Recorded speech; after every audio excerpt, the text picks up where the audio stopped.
entonces el metaanálisis básicamente, y como ya lo habíamos planteado básicamente, es aplicar esos métodos estadísticos para sintetizar los resultados de los estudios. Entonces yo tengo un estudio que me dio un OR, estudio 1, luego el OR del estudio 2, el OR del estudio 3, y así, bueno, los que hayan quedado finalmente, pero cada uno me da un OR diferente, 1.5, el otro me da, no sé, 0.3, el otro me da 2.7, venga, escojo números que no sean tan difíciles de hacer, porque ese 0 me costó trabajo. Pero entonces, en últimas, ¿cuánto me da? Si yo resumo esto en un solo R, ¿cuánto va a ser ese R? Entonces, eso es lo que busco con el metaanálisis, no solo para ver, ¿no? Para cualquier medida de resumen que tenga. Entonces, en últimas, es el resultado de la combinación estadística de todos esos estudios por separado en una sola medida de resumen o estimador global. En la vida real, ese estimador que sale de todos los estudios se llama estimador global. ¿Qué pasa? Que esto solo lo puedo hacer si mis estudios se parecen, o sea, tienen cierto grado de homogeneidad, porque si son muy heterogéneos, si son muy diferentes, pues entonces no voy a poder mezclarlos. Lo que les he dicho varias veces, ¿no? El típico cuento de la profesora de primero primaria. Usted no puede sumar peras con manzanas. Tal cual, usted no puede hacer una medida de resumen de estudios que sean completamente diferentes. O, por ejemplo, si son estudios muy sesgados, por eso es tan importante aplicar esas listas de chequeo que ustedes están aplicando para los estudios individuales, porque si están sesgados, obviamente el estimador global, pues en últimas también va a estar sesgado, ¿no? Entonces para cada estudio que yo tengo, debo cuantificar el efecto de la intervención. Eso se llama un índice de efecto. Esa cuantificación de esa intervención, es decir, esa medida de resumen final que me dan todos los artículos epidemiológicos, ¿verdad? Que puede ser cualquiera, pueden ser ORs, o pueden ser RRs, o pueden ser hazard ratio, o pueden ser medias con desviación estándar, etcétera, etcétera, etcétera. Entonces, este índice me va a decir, por un lado, la magnitud de la asociación, ¿verdad? Y por otro lado, la dirección. Por eso esto no se basa, por ejemplo, en p-valores, porque un p-valor simplemente me dice la asociación es significativa o no, ¿cierto? Menor a 0.05, yo digo, hay una asociación significativa. Pero este valor solito de P me queda debiendo la magnitud y la dirección. Claro, está asociado, pero es lo mismo estar asociado como factor protector o como, no sé, disminución de la probabilidad, ¿verdad? Que como factor de riesgo, ¿no es cierto? Y es lo mismo tener un RR de 1.3 a tener un RR de 8.9, tampoco, ¿cierto? Entonces, debo indicar no solo que hay una asociación, como lo haría un p-valor, sino debo indicar la magnitud y la asociación de esa asociación que existe cuando la exista, y además adicionar eso de los intervalos de confianza, ¿verdad? Entonces, yo hago una tabla con los resultados, yo lo hago en Excel, migro la tablita, donde tengo pues mi autor, mi año de publicación, el tamaño de la muestra, ¿verdad? Para casos, para controles, o para expuestos no expuestos, o para intervención y control, según los tipos de estudio que haya cogido inicialmente, y el cálculo de esas medidas de resumen. Entonces uno R de tanto. Listo, perfecto. O si son dicotómicas, la media para el grupo de intervención y la media para el grupo de control, ¿verdad? Con un intervalo de confianza, pues que se estandariza al 95%, pero que se puede trabajar 90, 95, 99%, que son como los tres intervalos de confianza que maneja uno más. ¿Listo? ¿Cuándo usan ORs, RRs? ¿Cuándo usan diferencias de medias? ¿Cuándo usan eso? Ya empecé, ahí sí, estaban muy habladorcitos hasta que empecé a preguntar epidemiología, ¿no? Depende del tipo de estudio, profe. Ok, entonces, bueno, lo común es que entonces si tengo un estudio transversal, voy a tener un OR de prevalencia, porque no es el OR típico, sino un OR de prevalencia, que si tengo entonces un estudio de casos y controles, también voy a tener un OR, que si tengo una cohorte, un RR, que si tengo análisis de supervivencia, pues el hazard radio, que ya implica una temporalidad. Pero entonces, ¿cuándo uso diferencia de medias? ¿Depende solo del diseño? Y del tamaño de los grupos. Si es un grupo grande, uso OR, y si es chiquito, diferencia de medias. No, ahí dependería de las variables si son Gracias. Depende de las variables que yo maneje. No depende de si es grande o chiquito. Por convención, un estudio de cohortes tiene RRs, uno de casos y controles tiene ORs, pero depende de la variable de estudio.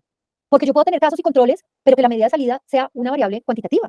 Entonces, les repito la pregunta. ¿Cuándo uso qué? Según las variables. OR y RR la usarían para qué variables?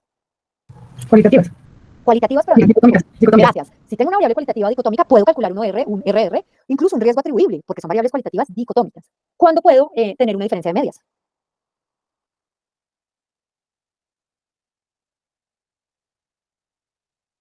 Variables cuantitativas. Variables cuantitativas. Claro, ¿no? Si no es blanco es negro. Sí, pero pues igual uno sabe que las medias salen de unos valores pues con números, pero no con valores cualitativos. Espero eso mismo en las asesorías, ¿no, Omar? Claro, profe, pero no me pegué duro. Mire, yo soy cansona, pero los gradúo. Trátame suavemente. Mire, yo puedo ser la directora de tesis más mamona que tiene toda la maestría, pero los gradúo y los gradúo con buenos proyectos. Valóreme. Listo. Eso no se niega. Además, miren, yo les doy duro, pero los quiero mucho. Solo va en el aspecto académico. Por fuera de eso, soy relajada. Listo. ¿Y qué te quiero porque te aporrio. Exacto, porque te quiero te aporrio. Pregúntele al italiano de 3 metros, y verán. Bueno, Listo, señores. Sí, señora. Bueno, muchachos, ¿y qué es un intervalo de confianza? Yo les dije que les daba palo. No, son los rangos en los que se mueve. O sea, si uno dice que un intervalo de confianza es 95%, el margen de error es muy limitado. Es un margen de error del 5%, es decir, que da mucha seguridad frente al resultado que usted está señalando. ¿Completamente seguro? Profe, es un intervalo donde se debería mover el valor estimado. Sí, pero entonces, ya voy a porque te hago... O sea, el 95% de las veces que uno hiciera el mismo test con las mismas condiciones del estudio, se debería dar el valor en ese rango. Esa es una definición perfecta de un intervalo de confianza. Que sea el 95% quiere decir que ese intervalo de confianza es muy seguro. Pues por lo menos me dice que tengo esa probabilidad de que el valor que me está mostrando el estudio, pues va a ser ese, pues con esa probabilidad. ¿Quién está hablando? Las variables que están asociadas, profe. Rafael. Listo, Rafa, gracias. Profe, las variables que se están asociando, sí. Profe, pero no solamente que tenga el 95%, sino que ese valor se mueva dentro de ese intervalo. Claro, o el valor siempre te queda dentro del intervalo de confianza, porque se calcula con respecto a ese valor. Pero ya vamos a lo que pregunto y por qué lo pregunto. Entonces, bueno, ya vamos a llegar a eso después de hablar de esto. Entonces, evidentemente, cuando tengo datos dicotómicos, entonces lo que uso es RR o R. ¿Y por qué hago este repaso desde acá? Primero, porque en las asesorías me doy cuenta que están flojísimos muchos de ustedes en biostadis, que aprenden para la actividad evaluativa y después se les vuela. Tristemente. Segundo, porque en el metaanálisis ustedes se pueden encontrar lo que sea, UORs o RRs o HRs o diferencia de medias, y necesito que lo tengan claro, ¿verdad? Entonces, listo. Recordemos nuestra tablita 2x2, la exposición siempre aquí, que algunos asesorados me la montan al revés en el SPSS, entonces nos dan los datos chuecos, casos se han visto por ahí, no voy a nombrar el santo, solo el milagro. Y finalmente en el desenlace, en este caso la exposición es un tratamiento A versus 1B, y el desenlace es mortalidad, ¿verdad?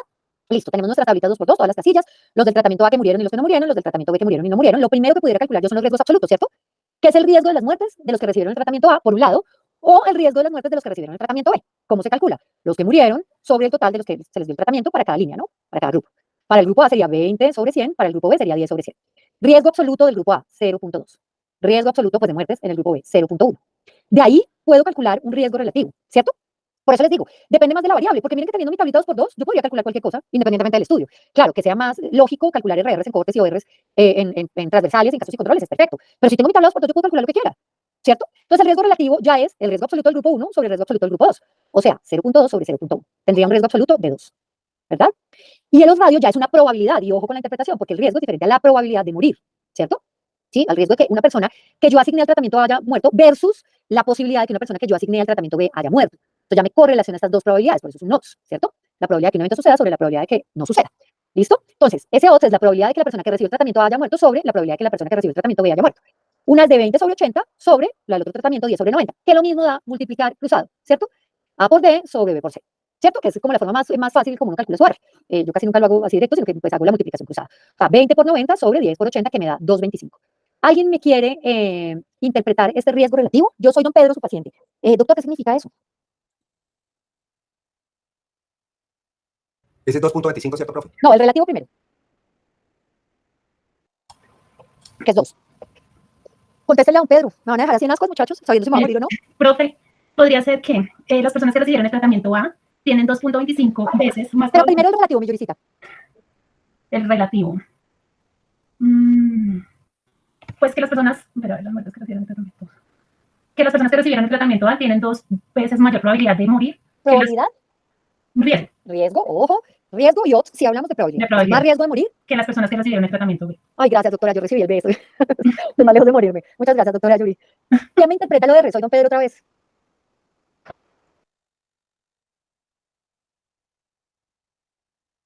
Las personas, profe, que reciben el tratamiento A tienen 2.5 veces más posibilidad de morir de que las personas que reciben el tratamiento B. Perfecto, listo. Bueno, pero resulta que ya nos dieron la definición buena de un intervalo de confianza. Pero este es mi R, 2.25. Va de 1.0.3 hasta 105, como a veces de unos intervalos de confianza, ¿no? E incluso mayores. Interprétenme este OR ahora con su intervalo de confianza. 1.03-1.05, Sí, ¿cierto? de 1.03, el límite inferior, a 105, no, 1.05, no, a 105 el límite superior. Hay que tener en cuenta algo, profe, que este valor, el 2.25, supera 2 veces el límite superior. Entonces, al superarlo, no es estadísticamente significativo, profe. Sí es estadísticamente significativo. Mi Sí, intervalo de pero- confianza no cruza el 1. No lo cruza. pero está superando ese OR 2 veces el límite superior, profe. Entonces, No sería preciso. ok, entonces metemos otra cosa, que es la precisión. Y ahí desvirtúo un poquito lo que plantea Omar. Que yo tenga un intervalo de confianza del 95%, me dice que el 95% de las veces que yo haga este experimento, sí, o este ensayo, supongo que si son tratamientos contra mortalidad, pues eso es un ensayo clínico, una corte prospectiva, porque la mortalidad siempre es incidente, obviamente nunca es prevalente, yo voy a encontrar que el 95% de las veces usted tiene. Entonces, don Pedro, la lectura completa. Ay, don Pedro, tengo una mala noticia. Usted quedó en el brazo del tratamiento A, tiene 2.25 veces más probabilidad de morirse que si está en el B. Pero no se preocupe, porque el 95% de las veces usted va a tener entre una vez más probabilidad de morirse o 105 veces más probabilidad de morirse. ¿Qué cara les hace a don Pedro, muchachos? Se infarta en ese mismo instante. No, Entonces, pues, muere por el tratamiento. se murió independientemente del brazo del tratamiento. ¿Esa vaina qué es? Entonces, miren que nos da seguridad siempre y cuando sea preciso. Gracias, Yuricita, porque volvemos a eso. No siempre, mi omita, porque mira esto, un intervalo de confianza que tenga una amplitud que no sea preciso, ¿qué confianza me puede dar en esos resultados? Y ese es el lío cuando tenemos, exacto, pues el 95% de las veces va a caer entre 1.03 o 105 de oro, no, pues, si no me dice nada, me da la misma vaina. El rango es muy amplio. Exacto. Y recordemos los puntos de corte para RR o R o HR, pues no lo tengo aquí, pero bueno. Uno, no hay diferencia, hay ausencia de asociación, ¿cierto? Si mi OR da 1, significa que las personas que están en el tratamiento A y B tienen la misma probabilidad, el mismo riesgo de tener mortalidad, no hay diferencia. Si es mayor a 1, significa que los expuestos al tratamiento A o los casos, o los expuestos versus no expuestos, porque siempre se organiza de la misma manera, ¿verdad? Tienen un mayor riesgo que los del grupo B o controles o no expuestos. O sea, hay una asociación positiva. Y si el OR o el RR es menor a 1, significa que el riesgo de los expuestos al tratamiento A es menor a los del tratamiento B. Es decir, hay asociación negativa. Luego, punto de corte para OR, RR y HR, 1. ¿Cuál es el punto de corte para diferencia de medias? ¿Esto es un valor natural o es un valor creado? Un riesgo relativo, un odds radio. Me parece que es un valor creado. Es un valor creado, ¿verdad? La diferencia de medias es un valor natural o es un valor creado. Ahí sería natural. Es natural. Luego, si es natural, estos datos sí tienen un cero absoluto. A diferencia de esto, el cero no es absoluto. Aquí el cero es absoluto. O sea, si yo digo cero, es que no hay diferencia en la vida real. Aquí si digo cero, no es que no haya diferencia en la vida real. ¿Me entienden? Sí, ¿me entendieron el concepto? Sí, señor. Luego aquí el punto de corte es el cero, lo que indica que no hay diferencia. Todos los datos continuos yo lo puedo trabajar con diferencia de medias estandarizadas, que tiene pues un problema si la muestra es muy heterogénea, ya vamos a ver, y diferencia de medias. Entonces ya vamos a ver en qué casos calculo cada uno. Perdón que se me acaba de meter mi modelo de enfermedades zoonóticas aquí a morder. Listo, entonces, datos continuos. Lo primero, lo más fácil es diferencia de medias, lo mismo. Venimos con un tratamiento A y un tratamiento B, pero nuestra variable ya no es mortalidad, que es una variable dicotómica. Nuestra variable de desenlace es días de hospitalización. Esto ya es una variable cuantitativa. Ya no puedo calcular un R, un RR, un HR. Esto ya son datos cuantitativos.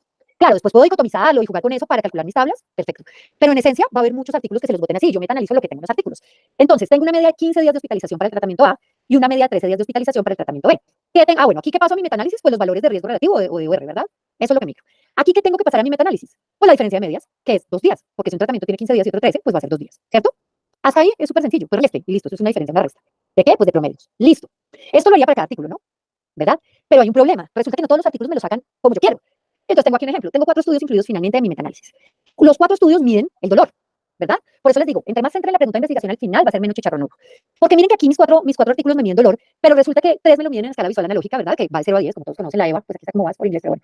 La típica EVA, ¿cierto? Que va de 0 a 10 y que de todas formas no deja de ser subjetiva, 0 el menor dolor posible, 10 es más intenso que el paciente pues haya sentido en su vida.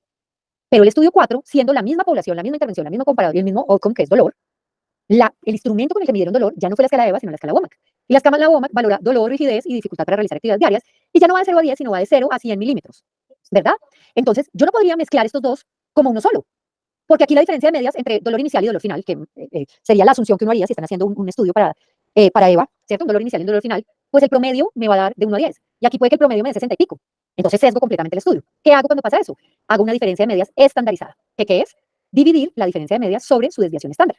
Ese dato que me da ya es el que me llevo al metaanálisis. Sí, vamos a hacer. Profe, le tengo una pregunta. Cuéntame todo. Cuando están hablando de suministro de medicamentos, hay unas reglas estándar de cómo se deben canalizar algunos pacientes con ciertos medicamentos. ¿Qué pasa si la gente en un estudio no sigue esa misma guía? Para sacar la medida queda totalmente como desbalanceado, porque por ejemplo X medicamento tiene que ser 20 miligramos, luego ya pasa a 40 y luego 80 miligramos, ¿cierto? Pero en otro estudio dicen que tiene que ser 3 de 20 y se saltaron los estándares que tenían que ser para la aplicación de medicamento. En ese caso, la medida, ¿cómo se podría sacar ahí, profe? No, ahí no la puedes sacar. Primero porque no es un valor único. Acuérdate que aquí hablamos de diferencia de medias, o sea, un valor inicial y un valor final de una variable cuantitativa. Entonces, bueno, igual la administración de medicamentos no creo que sea la variable de desenlace, ¿no? Acuérdate que estas son las variables de desenlace. Yo asumo que esa administración de medicamento sería más bien la forma como tú intervienes, o sea, sería la intervención, no el desenlace. Y eso te lo da la variable de desenlace. Entonces ahí sería ver para qué administrar el medicamento, para dolor, para náuseas, y ver en qué variable está medida o qué escala está medida esa variable de desenlace para la cual aplicaste el medicamento, que para mí sería la intervención, ¿sí? Porque aquí ya vamos con las variables de desenlace, que en últimas son las que te impactan, ¿verdad? Pero sí tendrías que tener una consideración, y es que ese estudio es heterogéneo, y entonces lo excluyes o haces análisis de sensibilidad, o si hay otros similares a ese raro, haces un análisis de subgrupo de esos estudios. Sí, profe, porque creía que para poder que haya un desenlace final tendría que seguir los criterios de cómo se tiene que aplicar un medicamento y al modificarlo, entonces un estudio va a estar totalmente cambiado a lo que realmente debe Claro, ser. lo que asumes es que hay alta heterogeneidad de entrada. Comprendo, profe. ¿Sí? Listo. Y luego nos vamos con la diferencia de medias. Entonces miren que para datos continuos podemos tener diferencia de medias estandarizado, diferencia de medias. Entonces, por ejemplo, tenemos una media pretest y una media posttest, ¿cierto? A eso le sacamos la diferencia, pero eso está por grupos. O sea, tenemos una diferencia de medias por cada grupo, grupo 1, tratamiento A y B. Pero tenemos que migrar un valor al metaanálisis que sería esa diferencia de la diferencia de medias. O sea, el grupo 1 me dio una diferencia de 3, el grupo 2 me dio una diferencia de 2, y la diferencia de esas medias es 1, 3 menos 2. Y aquí la lectura, pues ya les dije, el 0 ya es absoluto, entonces el 0 es, no existe diferencia entre los grupos, o sea, no hay asociación.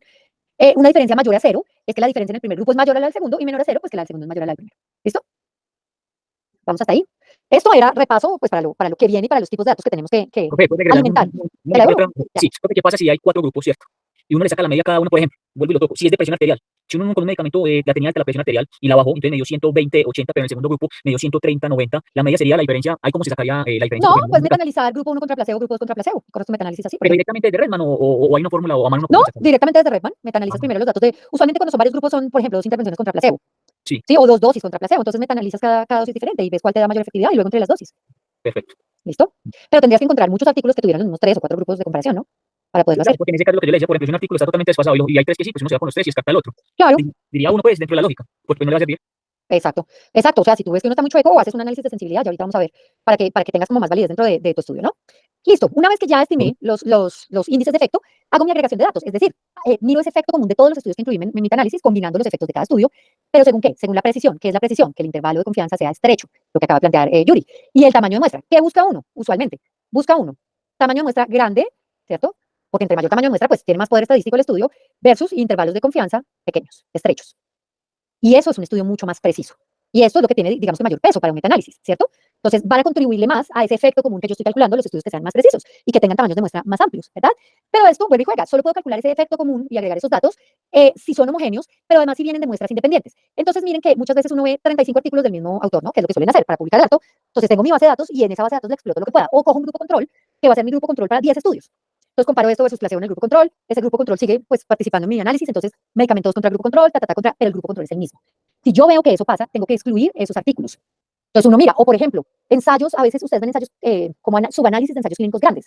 No los pueden meter con el ensayo clínico grande. Es un subanálisis, tiene la misma población. Entonces no lo puedo hacer si tengo poblaciones iguales. Tengo que hacerlo solo en muestras independientes. Entonces hay que tener cuidado que en el mensaje final no se vayan como los mismos, pues el artículo del mismo autor que es efectuado sobre la misma población. ¿Listo? Vamos hasta ahí. Preguntas, intervenciones. Sí, una pregunta. Esto que nos está dando ahorita es como tema nuevo de lo que se viene en el siguiente eje, ¿cierto? Porque o no está viendo también que entre el trabajo lo tengamos que hacer. Ah, no. En el trabajo lo que aclaramos, lo que aclaramos hace 8 días, no. Listo, No, perfecto. eso, pero no es lo que se viene en el siguiente eje. Es de ese eje la parte de metaanálisis, porque habíamos visto solo la parte de revisión sistemática. Ahora ya estamos viendo cómo finaliza esta revisión sistemática cuando finaliza de una manera cuantitativa.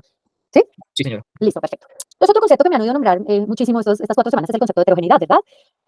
Sin embargo, no quiero que quede en el ambiente que la heterogeneidad es algo malo, porque no es algo malo. Es inherente a un metaanálisis, porque yo no puedo pretender que todos los artículos sean publicados en la misma población, en el mismo país, con la misma mediana de edad o media de edad, con las mismas características de los pacientes. Obviamente, cada artículo es hecho en un país diferente, en una zona diferente, sobre población diferente. Entonces, el metaanálisis no es que sea un problema que yo tengo que esconder o que eliminar, sino que es un parámetro que me puede dar información sobre el análisis de datos. Lo que pasa es que tengo que usarlo precisamente para eso, para discutir mis hallazgos y concluir a la luz de esa heterogeneidad.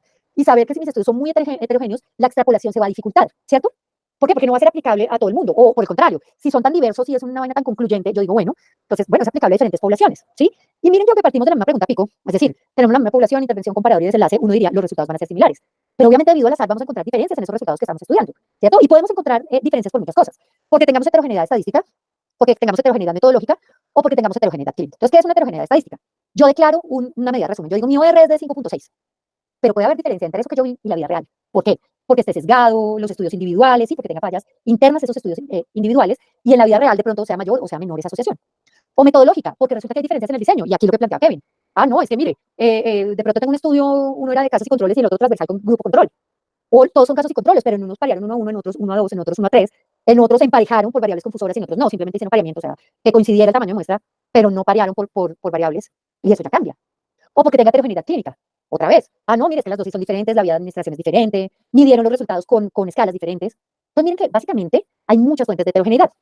De manera rápida y visual, uno podría evaluar esa heterogeneidad mirando esto. Ahorita vamos a hablar de anatomía del first plot, pero por ahora quiero que vean que, bueno, esta sería la línea de no efecto, ¿verdad? Y estos palitos horizontales serían los intervalos de confianza. ¿Sí los ven?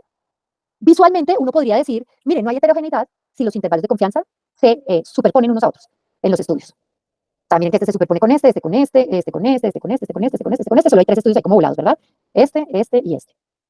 Pero obviamente eso es una manera rápida y visual, pero pues yo no puedo reportar, así como vi los palitos y no se superponían los intervalos de confianza, pues todo bien. Entonces se generaron pruebas estadísticas. Un chi cuadrado para prueba de heterogeneidad, nuestro eterno chi cuadrado usado para todo. ¿Cómo es un chi cuadrado normal? ¿Qué significaría un chi cuadrado menor a 0.05? Generalmente. Señores. Que existe una diferencia, o sea, que se rechaza la hipótesis.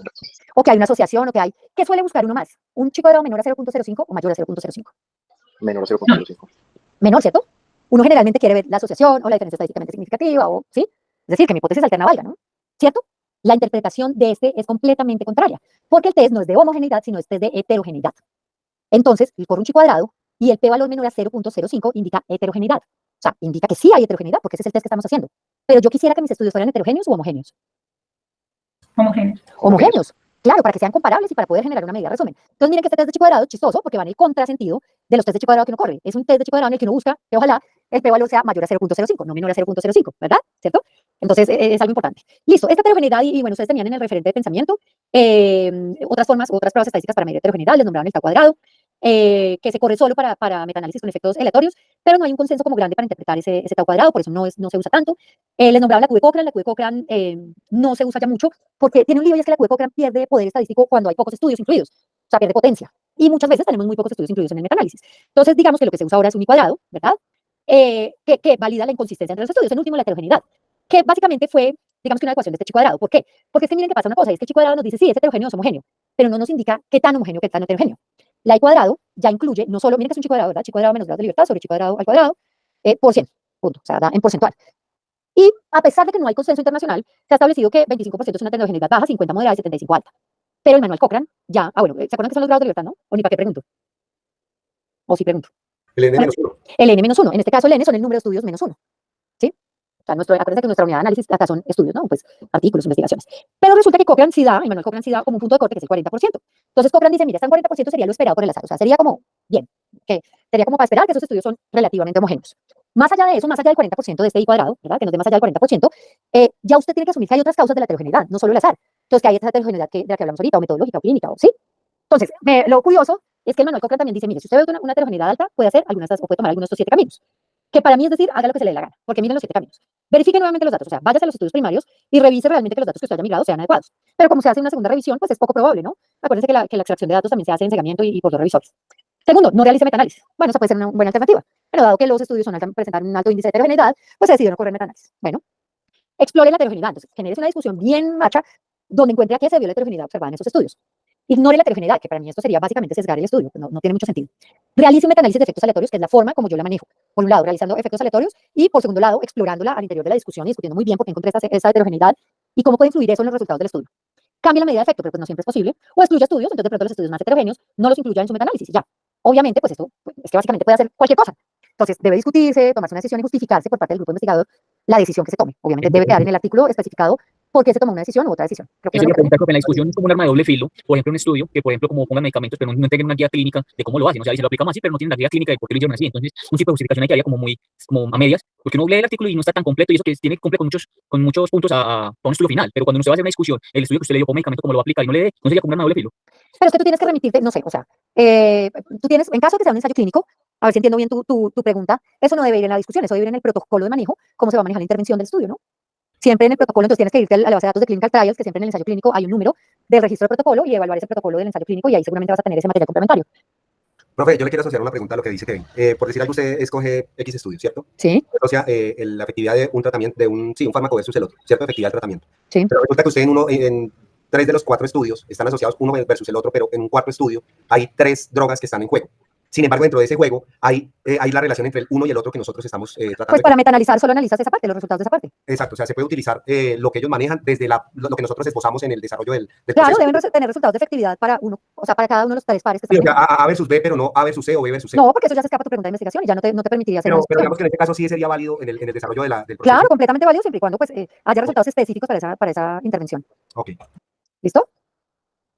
Listo, muchachos. Entonces, según esa heterogeneidad, o bueno, no según esa heterogeneidad, porque eso yo lo tengo que plantear desde el protocolo, pero puedo correr, después de una heterogeneidad y estar más que seguro de eso, yo puedo correr 2 modelos de metaanálisis. Un modelo de efectos fijos. Ese modelo de efectos fijos lo que me dice es, mire, si usted tiene estudios homogéneos, usted asume que realmente los datos son como similares, ¿sí? Entonces, no le va a asignar ningún peso mayor a ningún estudio porque los estudios son similares. Y la variación que usted ve se puede atribuir únicamente a error de muestreo, punto.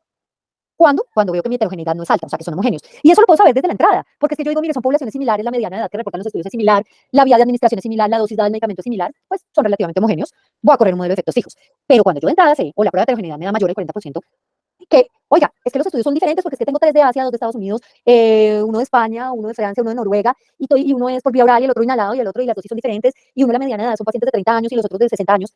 De entrada yo sé que esa vaina va a ser súper heterogénea, y ahí voy a deducir de entrada que los efectos de las intervenciones, o sea, que mi medida de desenlace no se debe solo al azar, como en un modelo de efectos fijos, sino también porque realmente los estudios tienen variaciones entre ellos que me pueden estar afectando esa medida de desenlace.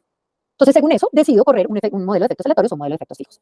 Y finalmente, lo que hago es que puedo correr un análisis de sensibilidad, o lo que debo hacer, porque realmente es casi mandatorio hacer un análisis de sensibilidad. ¿Y qué pasa? A pesar de que, en teoría, esto en el proceso de la revisión sistemática está perfectamente estandarizado y tiene una serie de pasos y se hace por doble revisor, no implica que yo, a medida que no sé, que cruzo esos pasos, vaya tomando decisiones que dentro de todo pueden ser subjetivas o arbitrarias. ¿Por qué incluir solo ensayos clínicos aleatorizados y no aleatorizados? ¿Por qué tomar un dato y no otro? ¿Por qué excluir ciertos estudios? Porque sí, a pesar de que me apoyo en guías de práctica clínica y en una limitación de expertos y etcétera, realmente hay decisiones que yo tengo que tomar. Por ejemplo, porque un grado de enfermedad, porque el medicamento administrado por tal vía. Entonces, termino de pronto incluyendo estudios que no debiera incluir. Para eso hago un análisis de sensibilidad. El análisis de sensibilidad lo que intenta es comprobar que sacando los estudios uno a uno, los resultados van a permanecer iguales. Es decir, ese estimador global no va a cambiar significativamente. O sea, una intervención, por ejemplo, un factor P como protector no se va a volver de riesgo. Entonces, ¿qué hago? Corro, si tengo 10 estudios, pues corro 10 metaanálisis. El primero, total. Luego el segundo, sin el estudio número 1. Luego el otro metaanálisis con el 1, pero sin el 2. Luego, sí, así voy extrayendo un artículo por cada vez que corro el metaanálisis y miro de pronto que no haya un estudio que me cambie completamente el desenlace. Y en ese caso, pues decido si lo elimino, si no, cómo hago la discusión sobre ese análisis de sensibilidad que hice. O puedo plantear análisis de subgrupos, por ejemplo. Lo que decían ahorita Omar y Kevin. No, es que aquí lo administraron con otra dosis y con otra cosa. Pues esos estudios los metaanalizo, hago metaanálisis global y luego hago subgrupos, los de vías de administración diferentes. O los que tienen muy buena calidad metodológica y los que tienen ciertos sesgos aparte. Y miro, o los de Europa aparte y los de Norteamérica aparte. Y voy mirando para mujeres y para hombres, o sea, como quieran hacer sus subgrupos, para mirar cómo se comporta ese estimado global cuando yo lo desagrego entre grupos. Preguntas, dudas hasta acá, aportes, quejas, reclamos y sugerencias. Estoy abriendo el buzón. ¿Nada? Ya que vamos a ver, no, profe. Ya quedan como 20 minutos de clase. No sé, pero si no, pues de hoy en 8 días empezamos con Rama. Profe, Cuéntame. el cálculo de este índice por subgrupos también no le otorga otro tipo esa característica de heterogeneidad. No, al contrario, te la disminuye, porque cuando haces subgrupos lo que intentas es que los subgrupos sean muy homogéneos entre sí. Por ejemplo, hombres y mujeres, estudios con adultos jóvenes y adultos mayores. Al contrario, cada subgrupo lo vuelves muy homogéneo y analizas qué está pasando, versus el metaanálisis global que corriste. Profe, también tengo otra pregunta con respecto a los estudios que tienen una elevada heterogeneidad. Porque esto puede ser visto como un inconveniente, teniendo en cuenta que, bueno, uno quisiera que hubiera una homogeneidad entre los estudios, pero al final lo que pretende uno demostrar, si estamos hablando de un medicamento, es el efecto terapéutico de este en cualquiera de sus presentaciones. No termina la información confrontándose a sí misma y sometiendo el efecto terapéutico cualquiera que sea su presentación. Sí, claro, pero es que también tú puedes decir, claro, pero es que fue en poblaciones con edades diferentes, fue con dosis diferentes, entonces puede que no sea representativo realmente, o sea, que tú no puedas mezclar todos esos resultados en últimas, y si fue en diversos países, además puede que tenga efectividad por características particulares de modo de administración, o no sé, por excipientes que tiene un país que hace que tenga una mayor absorción, ¿sí? Porque mira que los medicamentos, por ejemplo, compara un Tylenol con, ¿sí? Y funcionan más y tienen mayor efectividad, y no es debido ni a la dosis, ni a la vía, ni simplemente a excipientes y a otros vehículos que tienen que hacer que la absorción sea mayor o más rápida, entonces mira que en últimas lo que puede hacer es invalidar los resultados del estudio. Listo, profe, de acuerdo, gracias. Listo, vamos a ver entonces la anatomía Forest Plot, vamos a llegar hasta donde alcancemos a llegar, no tengo, igual ustedes no tienen que correr metaanálisis, quería que lo vieran como si alguno quería hacer la gráfica ahí, pero igual la gráfica la pueden hacer con un gráfico de barras y la otra con bolitas, pues no hay lío, pero no se van a ir siempre metaanálisis, si algo nos tomamos 15 minuticos de la próxima sesión para hacerlo, no hay problema. Bueno, vamos a ver la anatomía del Forest Plot. El Forest Plot es un diagrama, digamos que de bosque, sería la traducción, que tiene, pues, digamos que la parte de datos y la parte gráfica de un metaanálisis, es el diagrama de salida de un metaanálisis. ¿Qué debe o qué tiene el Forest Plot? Tiene los detalles como del estudio, ¿verdad? La revisión, el comparador, el desenlace que estoy estudiando, ¿verdad? O simplemente pues el título que yo le quiera asignar a mi metaanálisis. Tiene una primera columna que son los estudios o los subgrupos cuando estoy haciendo análisis de subgrupos, que usualmente o la convención estandarizada es poner apellido, coma, año de publicación, y pues este es el ejemplo, pero usualmente para un proyecto, para una publicación, pues entre paréntesis se pone también la referencia en la que está el estudio, la referencia bibliográfica. Luego tiene los datos de cada uno de los grupos, que pueden ser como en este caso intervención y control, o casos y controles, o expuestos y no expuestos, ¿sí? Según pues el tipo de diseño, en este caso, en el ejemplo tenemos datos para un grupo de intervención y control, cuya variable de salida es dicotómica, ¿sí? En este caso que tenemos, entonces tenemos la población, ¿verdad? Del grupo experimental, con la media, que en este caso eran días, y su desviación estándar, un promedio con su desviación estándar, los mismos datos para el grupo de control. Un número de muestra con la media y su desviación estándar. ¿Listo? Vamos a saltar esto y ya lo vamos a ver.